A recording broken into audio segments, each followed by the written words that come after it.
Di sini saya akan menjelaskan tentang kabel LAN. Yang pertama, pengertian dari kabel LAN. Kabel LAN adalah Local Area Network atau yang biasa kita sebut dengan kabel UTP, adalah kabel yang berguna untuk menghubungkan beberapa komputer atau perangkat dalam area terbatas. Contohnya seperti rumah, kantor, laboratorium, dan perkantoran. Yang kedua adalah fungsi dari kabel LAN. Fungsi pertama dari kabel LAN adalah menghubungkan komputer dengan komputer lainnya. Kabel LAN dapat digunakan untuk menghubungkan komputer satu dengan lainnya. Komputer yang saling terhubung dapat melakukan pembagian file tanpa perlu menggunakan media eksternal seperti flash disk, hard disk, dan lain-lain. Hal ini biasa disebut dengan sharing file. Dengan terhubungnya komputer kita juga bisa melakukan LAN chat. Apa itu LAN chat? LAN chat adalah sebuah fitur di mana kita bisa saling chattingan dengan komputer lain tanpa memerlukan koneksi internet, dilakukan secara online. Fungsi LAN yang kedua adalah menghubungkan komputer dengan router. WiFi adalah kebutuhan wajib untuk setiap perkantoran saat ini. Kita biasanya menggunakan WiFi dengan cara wireless. Namun, semakin jauh jarak kita dari sumber WiFi, maka koneksinya akan semakin berkurang. Kita bisa menggunakan LAN untuk menghubungkan PC atau komputer ke WiFi kita. Koneksi menggunakan LAN akan lebih stabil dan kencang dibanding kita menggunakan wireless LAN. Fungsi LAN yang ketiga adalah menghubungkan komputer dengan router lainnya. Kabel LAN juga digunakan saat kita ingin menghubungkan komputer dengan device lain. Salah satu contohnya adalah saat kita ingin menghubungkan komputer dengan printer. Dengan tambahan topologi jaringan yang tepat, satu device eksternal dapat digunakan oleh banyak komputer sekaligus. Yang ketiga adalah sebutkan bagian dari kabel UTP. Yang pertama, kabel UTP.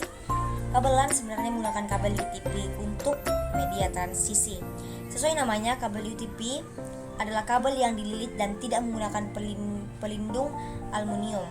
Kabel ini kurang tahan terhadap intervensi elektromagnetik. Namun kabel ini lentur dan mudah untuk digunakan. Kabel UTP memiliki 4 pasang kabel inti di dalamnya dengan warna yang berbeda-beda. Setiap pasang kabel memiliki fungsinya masing-masing.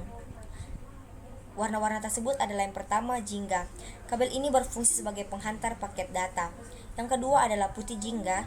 Kabel ini berfungsi sebagai penghantar paket data. Yang ketiga adalah warna hijau. Kabel ini berfungsi sebagai pengantar paket data. Yang keempat adalah warna putih hijau. Putih hijau ini adalah kabel yang berfungsi sebagai penghantar paket data. Kabel biru adalah kabel yang berfungsi sebagai penghantar paket suara. Kabel putih biru berfungsi sebagai penghantar paket suara. Dan kabel coklat, kabel ini berfungsi sebagai penghantar arus DC. Dan yang terakhir adalah kabel putih coklat yang berfungsi sebagai penghantar arus DC. Yang kedua adalah konektor.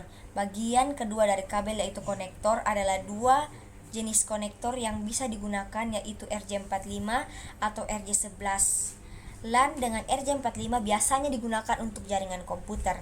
Konektor ini terdiri dari 8 pin sesuai dengan banyaknya kabel pada kabel UTP. Yang keempat adalah jenis-jenis kabel LAN. Yang pertama adalah kabel strike. Kabel strike memiliki urutan kabel yang sama antara ujung satu dengan ujung yang lainnya. Kabel strike digunakan untuk menghubungkan dua perangkat yang berbeda, seperti menghubungkan router ke switch atau hub, menghubungkan komputer dengan router, dan lain-lainnya. Yang kedua adalah kabel cross. Kabel cross memiliki urutan kabel yang berbeda antara konektor satu dengan konektor lainnya. Kabel cross digunakan untuk menghubungkan dua perangkat yang sama seperti menghubungkan router dengan router lainnya, switch dengan switch lainnya, dan lain-lain.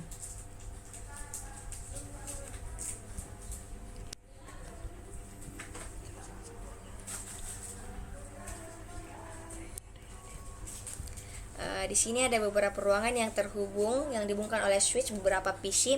Yang pertama adalah ruang pendaftaran yang bisa terhubung ke ruang rekam medis, terhubung ke ruang administrasi, apotik, ruang laboratorium, ruang operasi, macam-macam poli seperti poli umum, poli THT, poli bedah, poli gigi, poli mata, poli anak, dan bisa juga terhubung ke ruang perawatan.